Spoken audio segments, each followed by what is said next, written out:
Hi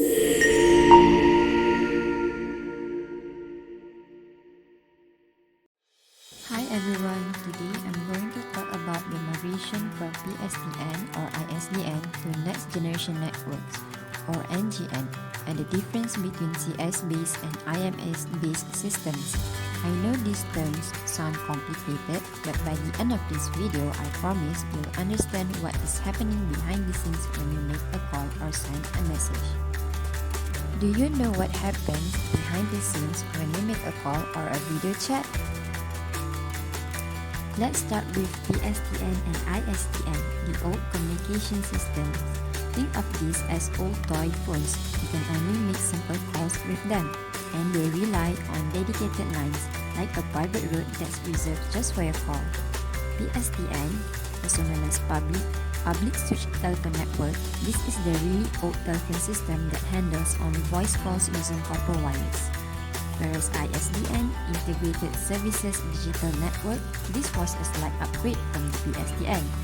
It could send voice and data, but still very limited like faxes or early internet. These systems are outdated and cannot handle modern features like video calls, apps, or online messaging. So we needed to upgrade to something smarter. Enter NGN or Next Generation Network. NGN, also known as Next Generation Networks, are like upgrading from a toy phone to a tablet. With NGN, you don't just make calls, you can also send texts, watch videos, and browse the internet, all on one network.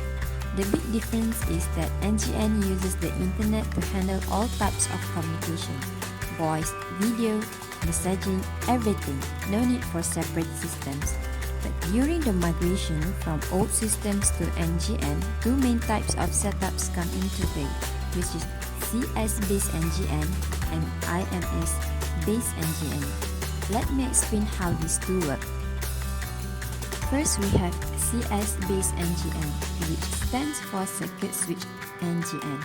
This is like mixing the old system with the new one. The network uses the old method to make voice calls until everything can run smoothly on the internet. How it works? When you make a call on a 2G or 3G phone, the network reserves a whole path for your conversation, like a private route just for your call.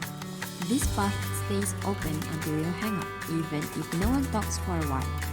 This method is reliable but wastes resources because the line stays open even when silent.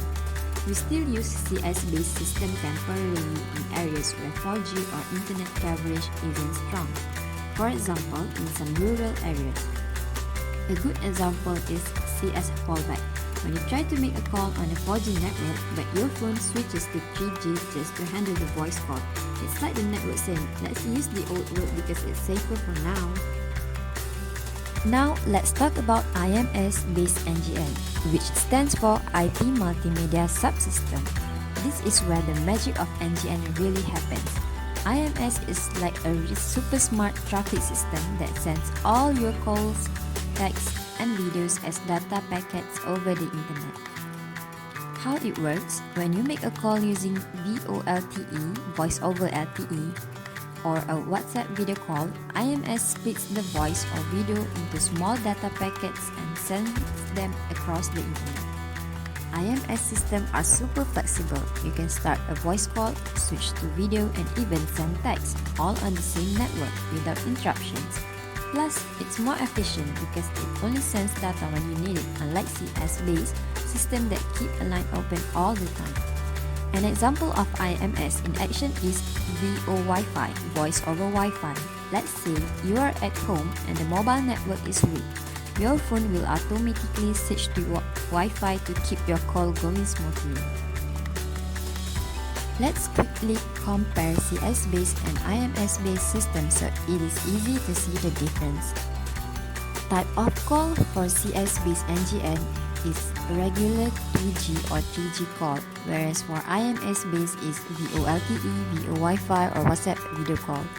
How it works? CS-based reserve a fixed path for the call, whereas IMS-based splits data into packets and sends over IP.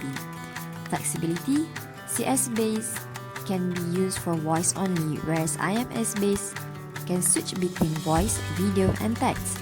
Example: CS-based call switches to 3G for voice, and IMS-based video call on WhatsApp or VoLTE call on 4G. CS-based is best for areas with no internet coverage, whereas IMS-based best for areas with good 4G or 5G or Wi-Fi. As you can see, IMS-based NGN is more advanced, flexible, and efficient. It's the future of communication, while CS-based NGN is just a temporary solution during the migration. The migration from PSTN or ISDN to NGN happens in two stages. CS-based NGN is used where internet coverage is still developing. For example, in rural areas, your phone might switch to 3G for calls. Once the network infrastructure is upgraded, everything moves to IMS-based NGN, where all calls, texts, and videos flow smoothly over the internet. In the end, the goal is to retire the old system completely and run everything through IP-based communication for a seamless experience. To wrap it up, the migration from PSTN or ISDN to NGN is like moving from toy phones to smart tablets. It's an upgrade that brings faster, smarter, and more efficient communication. During the transition, CS-based NGN is used temporarily. But the future lies in IMS-based NGN, where everything, voice, video, and messaging flows seamlessly over the internet. Thank you for watching.